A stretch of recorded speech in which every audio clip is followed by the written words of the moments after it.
Կարեն Դեմիրճյանի անվան մարզահամերգային համալիրը հունիսի 3-ի երեկոյան կլցվի հունական ռիթմերով։ Հայ հանդիսատեսը կրկին հնարավորություն ունի վայելելու հայտնի հույն երգիչ Նիկոս Վերտիսի կատարումները։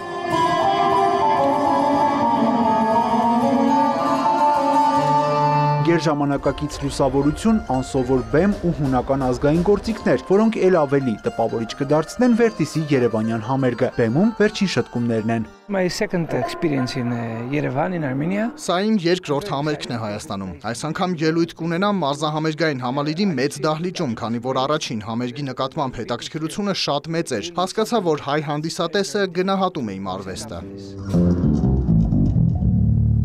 Երգիչը հանդիսատեսին անակնկալներ է խոստանում, ասում է սպասվում է իր համերգային արշավի ամենաառանձնահատուկ ելույթը, իսկ հունարեն լեզվի չիմացությունը չի խանգարի հայ երկրպագուներին հասկանալ Վերտիսի սրտի երաժշտությունը եւ ասելիքը։ Հավատացնում եմ, երբեմն կարևոր չէ հանդիսատեսը հասկանում է երգի բառերը թե ոչ, երաժշտության լեզուն համախմբում է մարդկանց եւ համերգի մեկնարկից մի քանի րոպե անց արդեն նրանք մեկ ամբողջություն են։ Կարևորում եմ հանդիսատեսի հոգիներին դիպչելու երգերիս կարողությունը, բայց ամեն ինչ արված է, որ նրանք նաեւ վիզուալ հաճույք ստանան։ Վերտիսը հայաստանյան երկրորդ համերգին նախապատրաստվել է 2 տարի, նշում է հայ հանդիսատեսին շատ հարազատ է ընդունում։ Հայ հանդիսատեսի կողքին ինձ տանն եմ զգում։ Սա երևի պայմանավորված է նրանով, որ հայերն ու հույներն աշխարհի հնագույն ժողովուրդներից են, ունեն նույն կրոնը, մշակութային շատ ընդհանրություններ կան։ Հավատացնում եմ, ինչքան հայ հանդիսատեսն է ինձ սիրում, նույնքան ես եմ նրանց սիրում։ Հայաստանի ու հայ ժողովրդի մասին միշտ խոսում եմ հատուկ զգացմունքներով։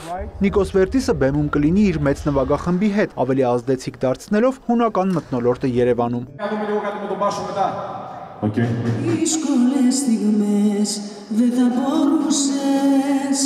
Յուրա Վահանյան, Սեյրան Անտոնյան, լուրեր։